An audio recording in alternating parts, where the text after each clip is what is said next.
உலகத்தே ஒரு ஹேக்கிங் கும்பல் வேவ் பார்த்துருக்காங்கன்னு சொன்னா உங்களால நம்ப முடியுமா? ரகசியமா செயல்பட்ட இந்த ஒரு கும்பல் இருக்குன்னு உலகத்துக்கு தெரிஞ்சது எப்படி? இதை உருவாக்குனது யாரு?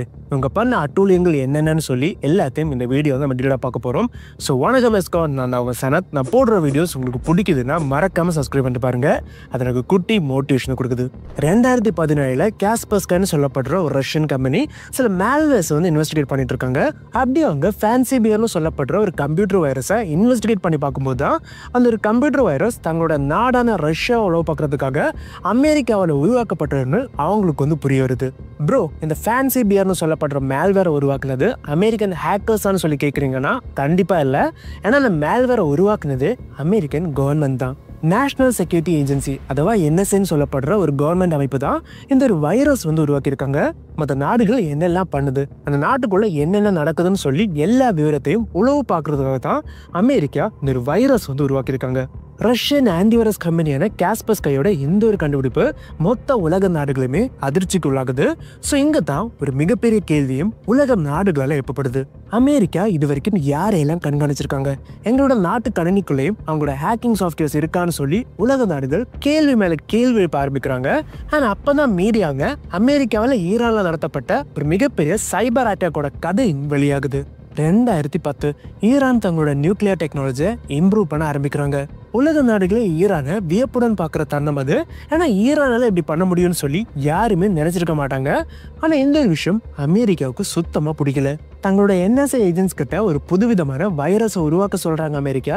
அண்ட் அப்படி அவங்க உருவாக்குன அந்த வைரஸோட பேர் தான் ஸ்டாக்நெக்ஸ்ட். இந்த ஒரு வைரஸை எதுக்காக உருவாக்குனாங்கன்னு சொல்லி கேட்குறீங்கன்னா, ஈரான் நியூக்ளியர் ப்ராசஸில் வேலை பார்க்கணும்னா அவங்களுக்கு கண்டிப்பாக யுரேனியம் தேவைப்படுது.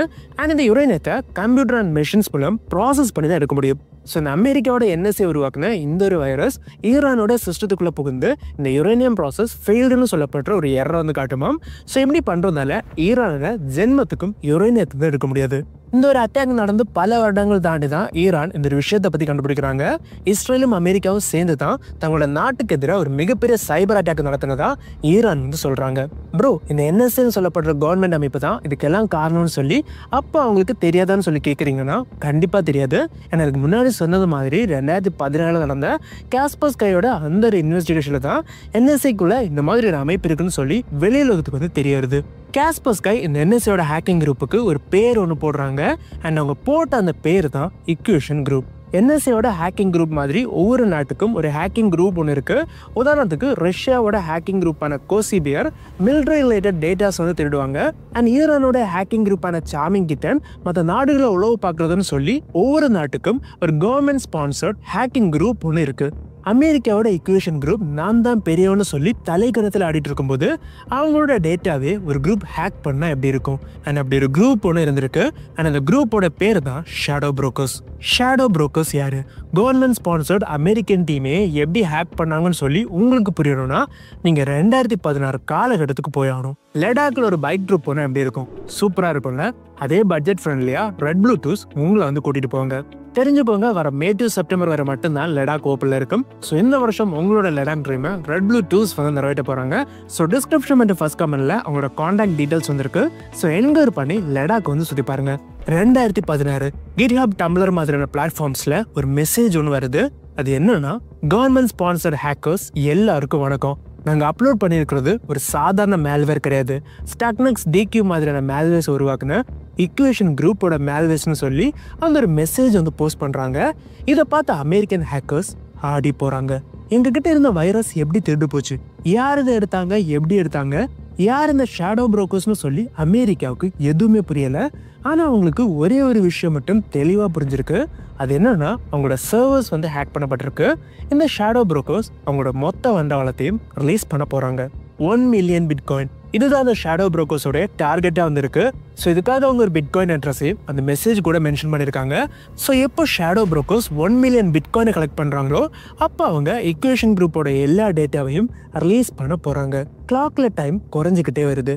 ஏதாவது பண்ணியானு சொல்லி NSAக்கு தெளிவாக புரியுது. ஆனால் யாரு என்னன்னு சொல்லி தெரியாமல் அவங்களால என்ன பண்ண முடியும்? எலெக்ஷன் வேற அடுத்த 3 மாசத்துல வரப்போகுது. ஸோ இந்த டைம்ல இந்த மாதிரி ஒரு ஹேக்குன்னு சொல்றது அமெரிக்காவுக்கு ஒரு மிகப்பெரிய அடியா வந்து இருக்கு. NSAக்கு 2 சந்தேகம் தான். ஒரு வேலை அதை பண்ணது கவர்மெண்ட் ஸ்பான்சர்ட் ரஷ்யன் ஹேக்கர்ஸாக இருக்கலாம், இல்லைன்னா NSAக்கு உள்ளே இருக்கிற ஏதாவது ஒரு கருப்பு ஆடாக இருக்கலாம். இதில் 2ல் ஏதாவது ஒன்று மூலமாக தான் இந்த டேட்டாஸ் லீக் ஆகிருக்கக்கூடும்னு சொல்லி NSA வந்து நம்புறாங்க. ஆனால் இது எதுக்குமே அவங்க கிட்ட சாலிடான ப்ரூஃப் வந்து கிடையாது. ஷேடோ புரோக்கர்ஸோட பிட்காயின் அட்ரஸை NSA மானிட்டர் பண்ணிட்டு இருக்காங்க. ஏன்னா 1 மில்லியன் ஆச்சுன்னா அவங்களோட கதை காலி இல்லை. ஸோ அதுக்காக அவங்க அந்த பிட்காயின் அட்ரஸை மானிட்டர் பண்ணிகிட்டே இருக்காங்க. ஆனால் ஆச்சரியம் என்னன்னா வெறும் 1.56 பிட்காயினை தான் இந்த ஷேடோ புரோக்கர்ஸ் ஒரு நாளில் வந்து கலெக்ட் பண்ணியிருக்காங்க. ஸோ இதை பார்த்த NSAக்கு பெரிய சந்தோஷம்.